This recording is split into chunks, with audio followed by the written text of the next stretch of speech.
I never fit into society's box. I always liked to do what I wanted to do and what I was passionate about.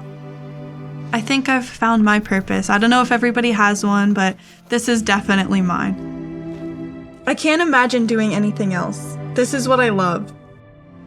My name is Paige Knowles. I'm a plumber and a skilled trades advocate. Hello, everyone. This is Sarah, Junior Vice President of the School Broadcasting Network and keen film festival enthusiast, joining you from Sydney, Australia today.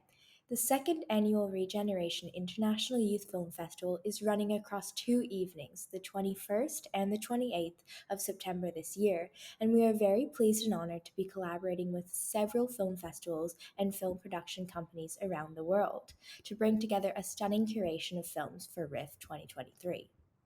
As we wrap up our series of interviews with amazing filmmakers from around the world, I'm so pleased to be able to speak with a very inspiring young dynamo whose short documentary Skilled will be screening in Program 4, the final session for RIF 2023. Now, back in the studio, Reika and Christian have already introduced the guest, Paige Knowles. So let's jump straight into it and welcome Paige. Hello from Australia, and thank you so much for joining us today, Paige. How are you? Hi, thank you so much for having me. I'm super excited to talk with you, Sarah. I'm so excited too. I really enjoyed watching your short film Skilled. It was so informative and inspiring, and we're really looking forward to showcasing your film at the Regeneration Film Festival. Now, how did you feel when you heard that Skilled would be screening all the way out here in Australia? It's so exciting to hear about this. I had no idea. And when I heard about it, I was just super thrilled. And I'm so happy that I can be here and talk with you guys and do this interview as well. It's really exciting to be able to impact all over the world. Absolutely.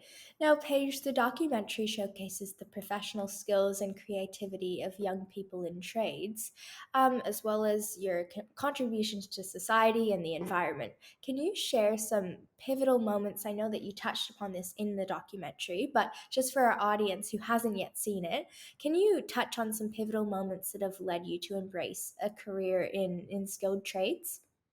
Definitely. I think the first motivating factor was the money because I saw how much skilled trade professionals like charge to do jobs at your home.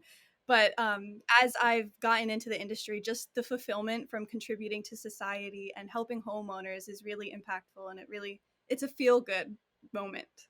Absolutely. And did you always know that you'd want to do this, or when was your decision that this was kind of something that you would like to pursue? I never thought that I would be into the construction industry. It just kind of happened in middle school, which is eighth grade. We got to tour the tech school, and it just really sparked my interest, and I decided to go into it. Amazing. Now, in the documentary, you and other female trade workers are determined to break the stigma associated with trade schools and trade work. Can you elaborate on why you believe it's such a crucial thing to challenge this stigma and what impact it can have on the next future generation of skilled trade workers? It's definitely really crucial to challenge a stigma because if we don't, the next generation will have to deal with challenges that we've faced. So it's our mission to make it easier for the next generations to enter a non traditional field. Absolutely. And I really loved in your documentary that you said that jobs don't shouldn't have a gender. Right. And I think that that is so pertinent to today. And I think it's also really inspiring because you can do whatever you want, I Thank guess. you. Yeah. Um, Now, just going on from that, what are some of the challenges that you faced and difficulties that you've had to overcome while persisting in this work that you love? I think the biggest challenge that I had to overcome was the societal pressures because honestly, they welcome you into the industry and teach you everything that you need to know. The hardest thing for me to overcome was the judgment from others. Absolutely. And did you find that you met more friends once you kind of got into the industry, or are your Definitely. friends more okay, yeah. No, the industry welcomed me in. They're a whole big family, and that's where I really found my place. Oh, that is amazing. Found your tribe. That's so exciting. Now, what advice do you have for young women venturing into traditionally male-dominated roles within the industry like yours? Anyone interested in going into any industry, non traditional or just scary, I encourage you to just go for it. The best thing to do is to explore your options when you're young. So if you have interest in a career path, go for it, follow what you're passionate about, and just explore, go for it now while you're young. Absolutely. Now, can you tell us a bit about your children's books? I think you have two now. Yeah. I know that you mentioned one in your documentary, and they sound like a great way to start challenging those preconceived notions and ideas and stereotypes. Can you tell us a little bit about them? Yeah. So I actually have them with me if I'm allowed to show them. Oh, amazing. Yeah, so Okay. this was the first one that was featured on the documentary, and since the documentary has come out, I have this second one.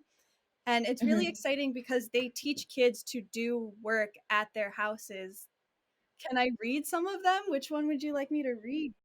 Yeah. I'd love you to read. That would be great. Okay, perfect. So these books tell kids about how to work on stuff that they have in their homes. So it really encourages them to work with their hands and learn how to get dirty and be comfortable with Mhm. tools and just different materials.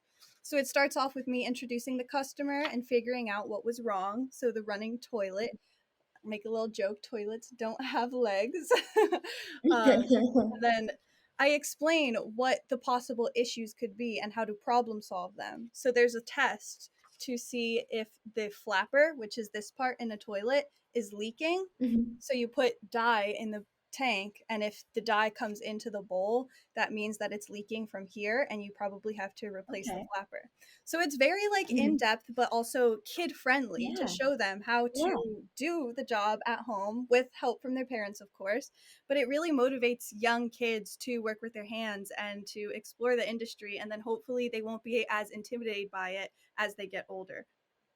Yeah, it's a great way because it's also very interactive. I know that I had, as a child, some of my favorite books were the interactive ones. So that is something that I would find fun and also so encouraging for people to get into being inspired and do something that they love. Now, what is next for you in terms of more books or more advocacy? What's on your agenda in the next year or so? It's really exciting to think about because I don't know. The path is always changing. I never thought that I would be an author or be on this advocacy path. So I'm really open to Mhm. whatever happens, but I would love to contribute to society more all around the world, encouraging young girls to get into an industry that is really rewarding and they would probably love. And I do have Absolutely. another book on the way. Sorry to interrupt you. I do have another book. Oh, Yeah. exciting. Can you give us a little sneak peek? Is that along the same lines as the other two? Yeah, it'll be another hands-on work in the bathroom. Okay.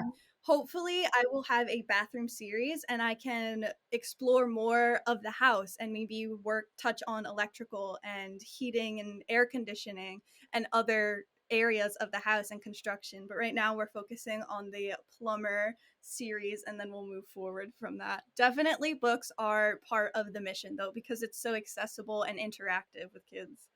Absolutely, yeah. There's such a great pathway to get kids inspired. Can you tell us a bit more about the advocacy work you do? I know that you mentioned it in your short film that you're working now. You're a trainer, I think, at one of the camps, the trade camps. Can you talk us through that and how you got involved in that as well? With Let's Build Construction Camp, I started as a camper their very first year. So I really grew with the camp. And as I had more experience than all the other girls and I was older, I volunteered as a helper instead of being a camper. And I really grew in that leadership role. I am now a camp leader and I really help instruct the girls and motivate them and encourage them to get in there and work with their hands. It's been really exciting. And I hope to continue being a part of that because it's really been one of my favorite parts of the advocacy path. And I also do a lot of public speaking to schools and events to encourage kids to explore their options. Absolutely. Now, Paige, it has been so lovely hearing all about your journey and insights. It's truly been so captivating, and we're really appreciative of you sharing your experiences with us and the audience today. Thank you so much for shedding light on the importance of skilled trades and the opportunities that await along the pathway to a fulfilling career in trades.